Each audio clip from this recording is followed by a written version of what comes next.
The confirmation of the covenant. After the death of Abraham, the Lord appeared to Isaac and Jacob and reiterated his commitment to the covenant. Usually, a restatement of the covenant promises occurred during a time of crisis in the life of a patriarch. In spite of opposition or danger, God would provide for his own, and he would never abandon the family of Abraham. In chapter 26, Isaac faces the twin problems of a famine and a group of hostile Philistines. The solution might have been a trip to Egypt, as Abraham had done earlier, but the Lord appeared to Isaac and told him to stay in the land, where God would be with him and would multiply his descendants. All these blessings belonged to Isaac, because Abraham obeyed me.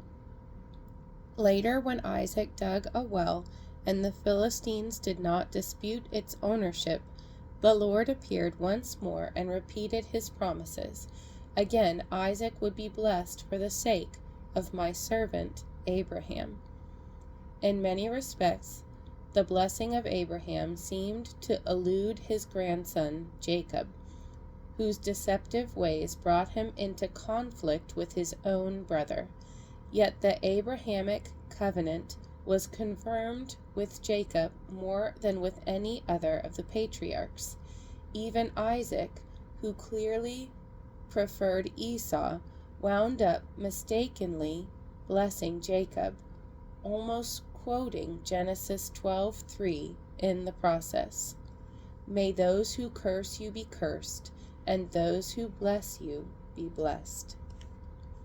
When Jacob had to flee for his life to avoid an enraged Esau, he had a dream and saw the Lord standing above a stairway leading to heaven. Even though Jacob was leaving the promised land and heading back for Mesopotamia, God promised to be with him and to bring him back to Canaan eventually. Some 20 years later, Jacob returned home, and after 30 years came back to Bethel, where God again appeared to him. By now Jacob had 11 sons, but God said that a nation and a community of nations will come from you. It was the same promise God had given Abraham before the birth of Isaac. Abraham's descendants had not yet become innumerable, but the process of fruitfulness had begun. Soon a 12th son was born, but disaster struck when the favorite son Joseph had apparently been torn limb from limb. But like Isaac on Mount Moriah, Joseph figuratively rose from the grave when Jacob learned that he was still alive and, in fact, ruler of all Egypt. Invited to join his beloved son, Jacob prepared to journey to Egypt. Would God approve of this departure from the promised land? On his way south, Jacob heard the word of the Lord in a vision, and again it was a promise that Jacob's family would return to Canaan. Meanwhile, that family would become a great nation in Egypt. 70 went with Jacob to Egypt, but about 2 million would participate in the Exodus.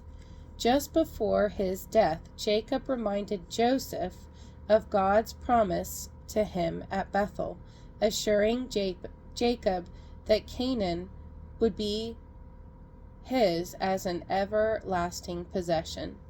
With Joseph's 2 sons before him, Jacob proceeded to adopt them as his own, thereby giving Joseph the birthright.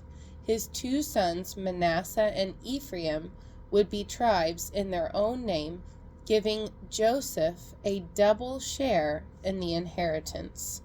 Appropriately, Ephraim means twice fruitful, an indication that God had blessed Joseph in exile and that God would continue to make the descendants of Abraham fruitful in fulfillment of his covenant. In his final blessing, Jacob referred to Joseph as a fruitful vine. recalling the meaning of the name Ephraim and anticipating the fruitfulness of Jacob's descendants. The Almighty God, who established his covenant with Abraham, would abundantly bless the descendants of Jacob and Joseph. Aware that the promised land was Canaan and not Egypt, Joseph made his brothers promise to carry his bones to Canaan after his death.